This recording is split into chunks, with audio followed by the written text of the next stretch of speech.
correção da prova de língua inglesa do Enem 2023, do Exame Nacional do Ensino Médio. Ontem encontrei com alguns alunos, voltando da prova, e eu pensei, por que não abrir uma live fazendo a correção dessa prova?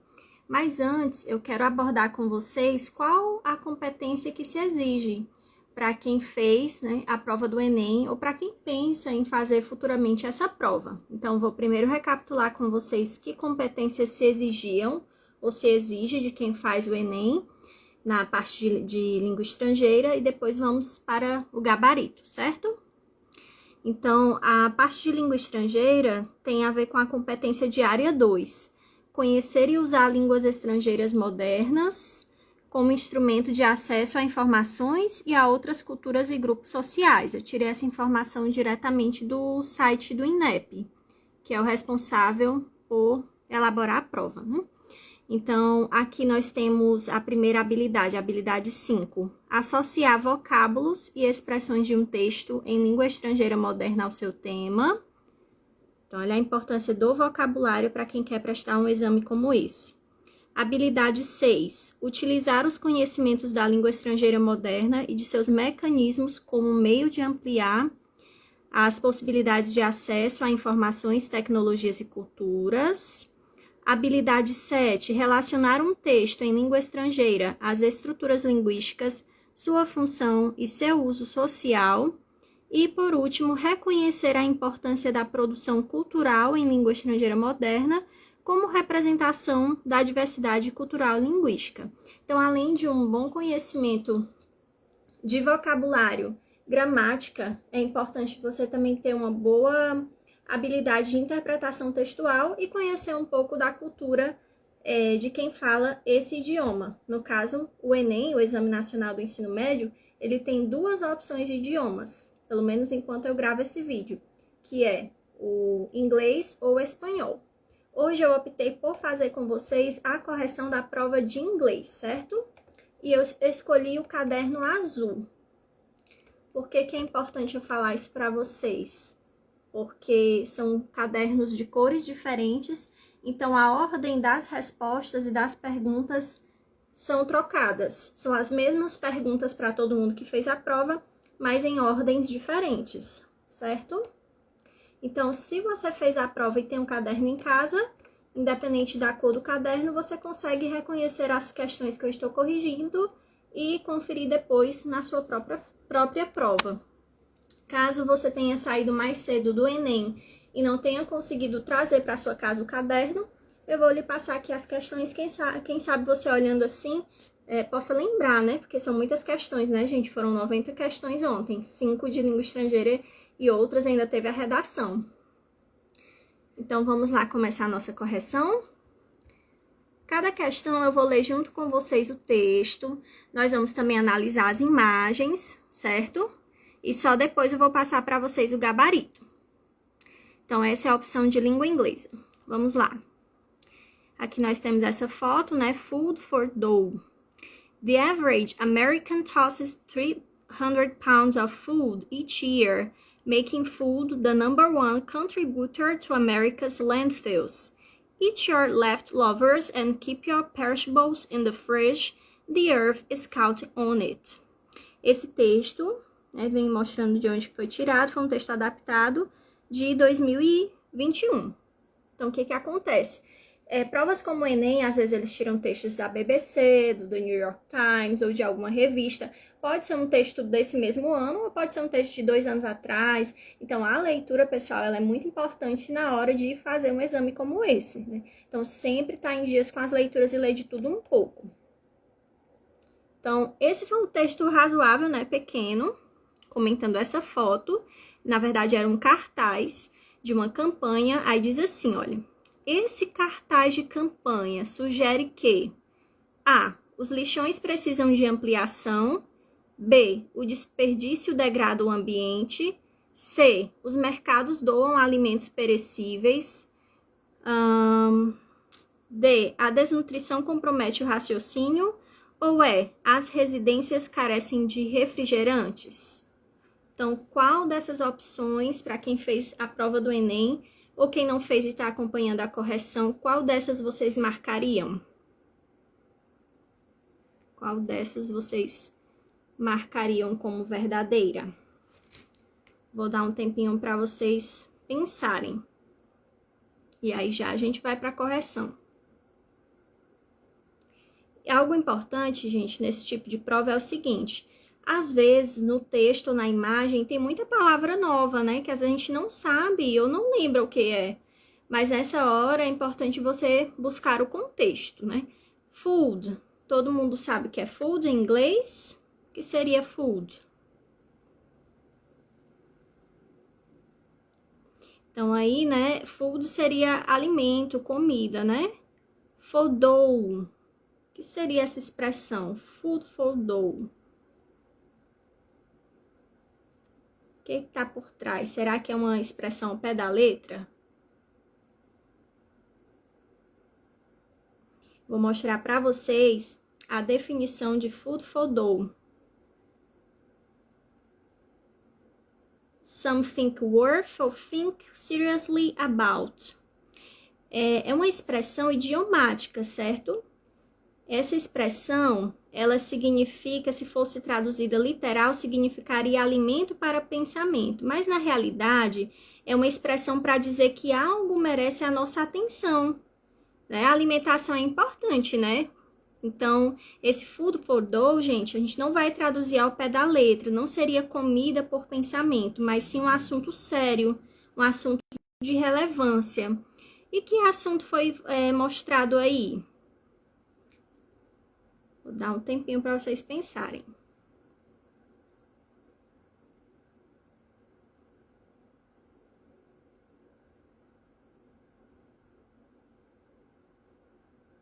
O que seria the average? Alguém saberia me dizer o que é isso?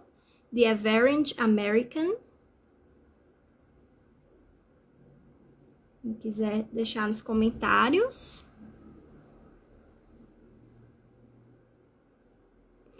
Então, average American seria uma média dos americanos, né?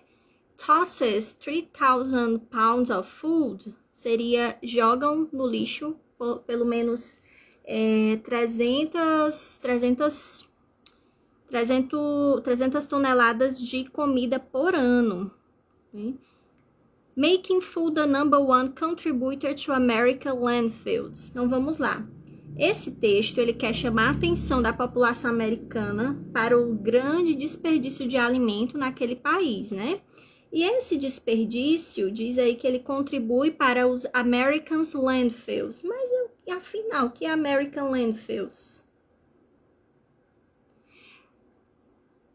Landfill, gente, seria aterro. Aqueles aterros, né? Olha, não sei se na foto dá para ver bem, né?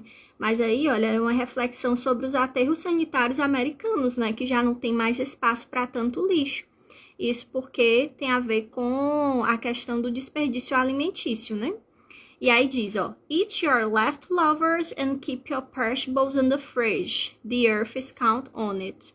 Então aí esse texto ele traz a consciência para que as pessoas elas comprem, né, o necessário, armazenem o que realmente vão utilizar de alimento para evitar jogar fora, né, tanta comida, certo? E aí diz que o planeta conta com isso.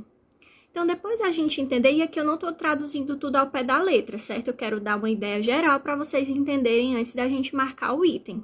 Então, qual que é a dica para quem fez ou vai fazer uma prova desse estilo próximo ano? Procure entender o contexto. Imagine o Enem, uma prova aí de 90 questões. Você talvez não vai ter tempo de ficar lendo e relendo e traduzindo palavra por palavra. Mas você entendendo o contexto geral, a sua chance de acerto é bem maior. Certo? Então, o item correto aqui seria o item B. O desperdício degrada o ambiente, certo? Então, essa é a resposta do item 1. Lembrando que eu estou corrigindo o caderno azul, certo? Se você fez o Enem e o seu caderno é de outra cor, possivelmente a questão esteja seja outra questão, né? Não seja exatamente essa, mas ela está dentro da prova.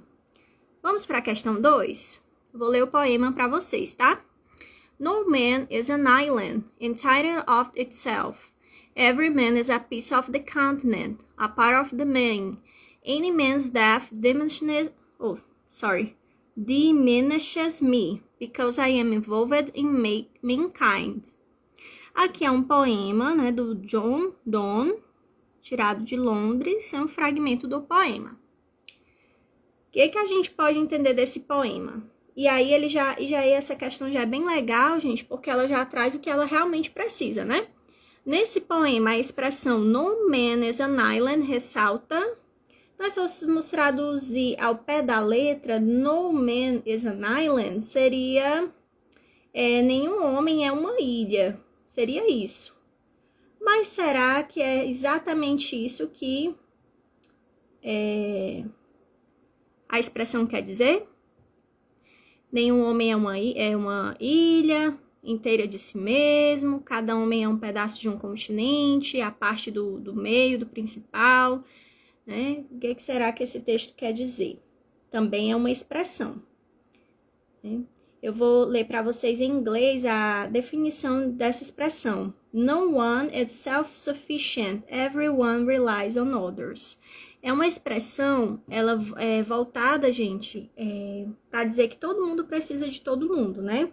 Ninguém consegue fazer tudo sozinho na vida. A gente precisa de conexões, de amizades, né? Nós somos seres sociáveis, certo? E para quem ficou curioso que eu não comentei esse finalzinho do trecho, né? Antes da gente ir para o item correto.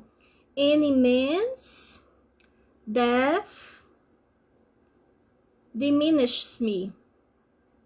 Né? O que significa isso? O que significa isso? Vou dar um tempinho para vocês. Vou traduzir para vocês antes de ir pro item. Nenhum homem é uma ilha isolado em si mesmo. Todo homem é um pedaço do continente, uma parte da terra firme. Aqui ele não fala, uma parte da terra firme, né? Any man's death diminishes me because I'm involved in mankind. Aí ele continua, a morte de qualquer homem me diminuiu porque eu sou parte do gênero humano, parte da humanidade, né? Então ele mostra o quê? Que precisamos de conexão. Sendo assim, gente, a resposta da questão 2 do caderno azul, ou independente da cor do caderno, mas essa questão do poema, a resposta é o item B, ideia de conexão. Então, a expressão no man is an island não é ao pé da letra para dizer que nenhum homem é uma ilha, mas é para dizer que todos nós precisamos dos outros, ou de conexão. Item B, certo? Vamos agora à questão 3 da prova de ontem do Enem. Eu vou ler junto com vocês, certo? O texto, depois que nós lermos e compreendermos, aí nós vamos em busca das respostas.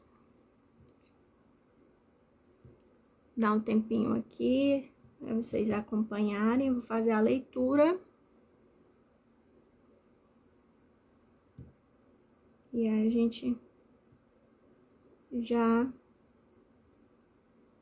corrige.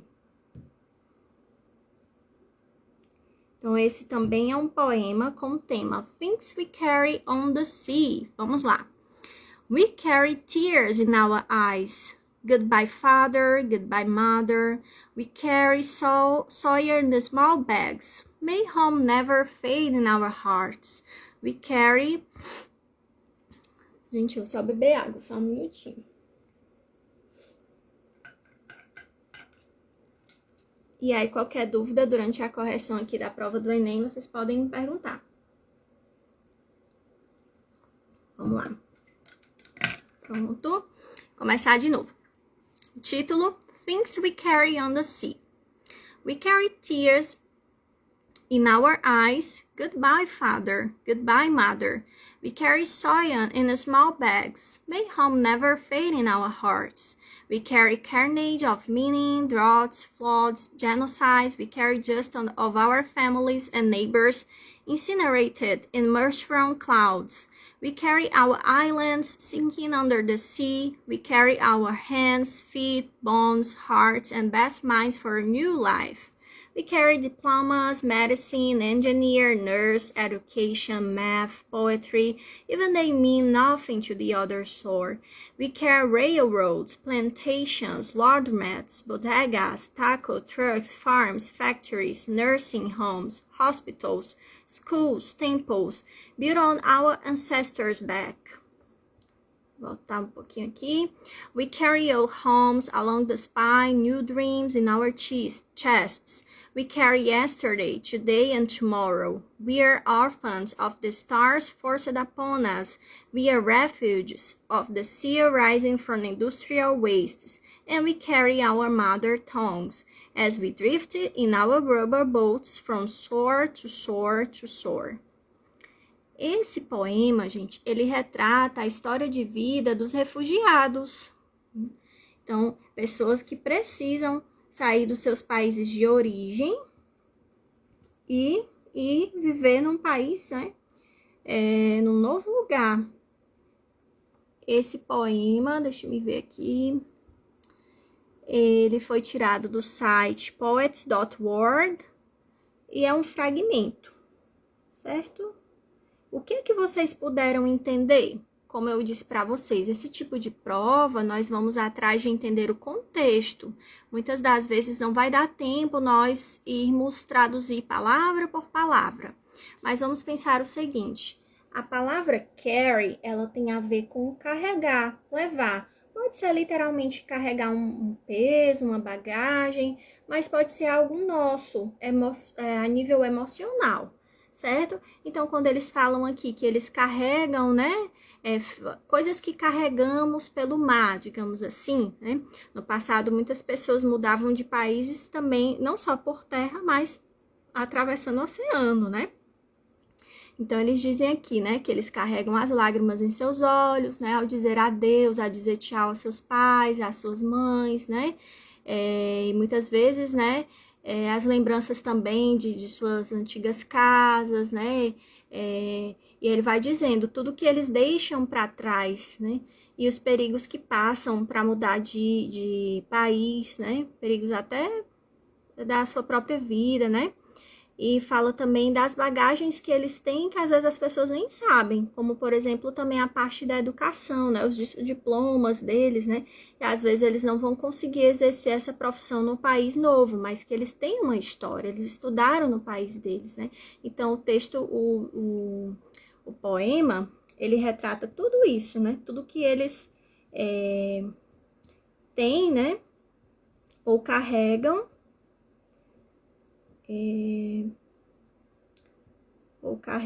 para poder se mudar. E aí a gente vai aqui ver as opções. Ao retratar a história de refugiados, o poema recorre à imagem de viagem marítima, para destacar o ou a, e eu vou ver com vocês os itens. A, risco de choques culturais. B, impacto do ensino de história. C, importância da luta ambiental. D, existência de experiências plurais. Ou necessidade de capacitação profissional? Qual desses itens, para você que fez a prova, qual desses itens vocês marcariam? Ou marcaram?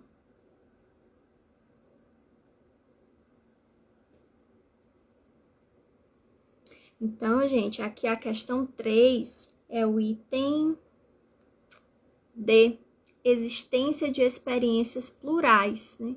Porque nós podemos afirmar isso? Como eu disse a vocês, uma prova dessa extensão como a do Enem, às vezes não vai dar tempo ler e reler o texto. Mas lembra que o carry, ele tem a função de dizer carregar. Pode ser carregar algo literal ou experiências pessoais e emocionais que são como uma bagagem, parte da nossa história. Então, o texto sempre ele vai chamar atenção ao que as pessoas que mudam de países, olha o tanto de coisa que elas carregam, ou que todos nós carregamos. Né? As suas tristezas, né? Ou até alegrias, todas as experiências de vida que elas passam, né? Ó, veja que a expressão we carry, ela se repete durante todo o poema, né? Que é exatamente isso, a bagagem do que fizemos ontem, do que fazemos hoje, do que faremos amanhã, que vai se tornar também uma recordação, né? Então, o item correto é o item D, certo? Vamos dar uma olhadinha agora na questão 4. Foi bem interessante esse texto da 4, que ela traz justamente, olha, uma mistura aí do espanhol com o inglês, Spanglish. Vamos aí entender o que está por detrás desse texto. Eu vou ler com vocês antes da gente ir para a resolução da questão. Olha o ano do texto, gente, um fragmento de 2014. O que isso significa? Nós precisamos ter o hábito da leitura. Buscar leituras recentes, acompanhar blogs, revistas internacionais, jornais, livros, mas também, vez ou outra, o INEP vai buscar textos mais antigos. O INEP é o responsável por fazer a prova do Enem, né? Vamos lá. Questão 4. Spanglish. Pues estoy creando Spanglish Bicultural Systems Scientific Lexicographical Intertextual Integrations to expressions existently widely to dominant languages continentally abraçando-se in colloquial combat. Império Spanglish emerges sobre território bilingual das novelas mexicanas, mixing with radio rock and roll, immigrant, migrant, nasal, mispronouncements, rip-rop, street salsa, Spanish pop, standard English classroom with computers, technicalities. Spanglish is literally perfect.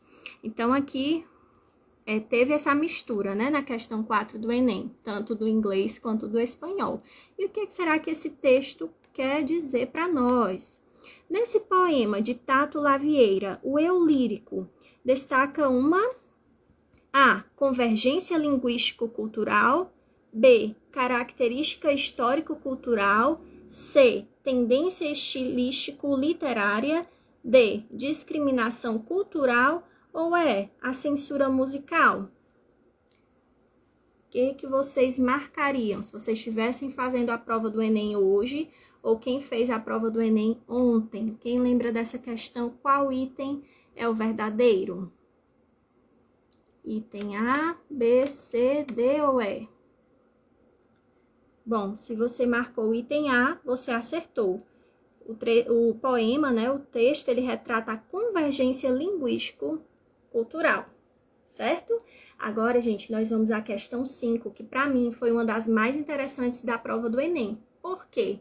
Ela foi uma verdadeira pegadinha. E eu vou já mostrar para vocês um detalhe.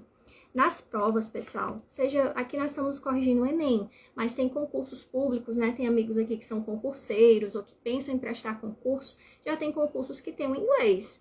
E além da interpretação do texto, nós precisamos ficar atento às imagens, atento ou atenta, certo? E eu vou pedir que vocês observem bem a imagem antes de nós lermos juntos o texto. O que você, quando olha para essa foto, você está observando? Você observa pessoas diferentes ou pessoas como se fossem cópias, muito parecidas uma com a outra? Na sua forma física, na sua vestimenta, o que você está vendo aqui? E essa foto, ela retrata uma empresa, certo? Observe bem. Dá um tempinho para vocês observarem, depois nós vamos entender por que essa observação é importante ao fazer uma prova. Agora vamos ler? Diz assim: Oh, you will love working here. Nobody treats you any differently just because of your age, race or gender. Foi um texto de 2021, adaptado desse site aqui, cartoonstock.com. Ao retratar o ambiente de trabalho em um escritório, esse cartoon tem por objetivo, vamos ver os itens. Item A, criticar um padrão de vestimenta. B, destacar a falta de diversidade. C, indicar um modo de interação. D, elogiar um modelo de organização. Ou E, salientar o espírito de cooperação? Qual item vocês marcariam? E aqui, gente, teve muitas pessoas que marcaram o item D. Elogiar um modelo de organização porque se atentaram somente ao texto e não observaram a foto. O texto, aparentemente, ele fala disso. Olha que legal. Ninguém trata você diferente por causa da sua idade, raça, gênero. Você vai amar trabalhar aqui. Porém, faltou a observação da foto para quem marcou o item D. Na realidade, gente, o gabarito da questão 5 de inglês do Enem é o item B. Destacar a falta de diversidade.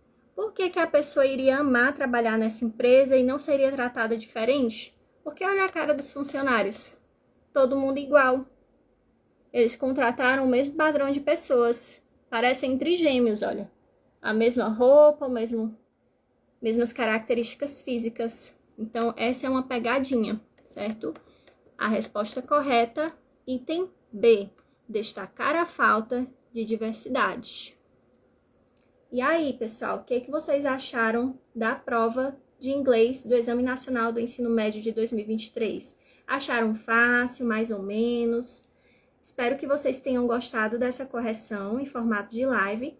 E em breve eu volto aqui para corrigir a prova de espanhol, certo? Para quem escolheu o idioma espanhol, também eu vou deixar aqui a correção e as considerações da prova de Enem 2023. E para você que fez a prova e não se saiu muito bem, eu já te convido a começar a se preparar comigo para 2024. Não espera chegar o próximo ano para começar, certo? A gente pode te ajudar tanto a se preparar para o Enem, ou também para concursos, outras provas mais específicas que vocês venham a fazer em 2024, combinado?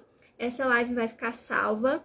E eu peço que vocês compartilhem com amigos que vocês sabem que fizeram a prova do Enem ontem, para dar uma olhadinha, ver, né, o que acertou, o que errou, por quê. Espero que vocês tenham gostado também dessa informação de observar as imagens, fotos, gráficos, referências, né, antes de se apressarem em marcar um item, certo? Essa foi a correção da prova azul. Lembrando que tem as outras cores na prova do Enem, mas as questões são as mesmas para todo mundo, só muda a ordem das questões. Daí você que tem o seu caderno em casa pode dar uma olhadinha qual foi o seu caderno e corrigir. Combinado? Até a próxima correção, que vai ser a correção da prova de espanhol. Tchau, tchau!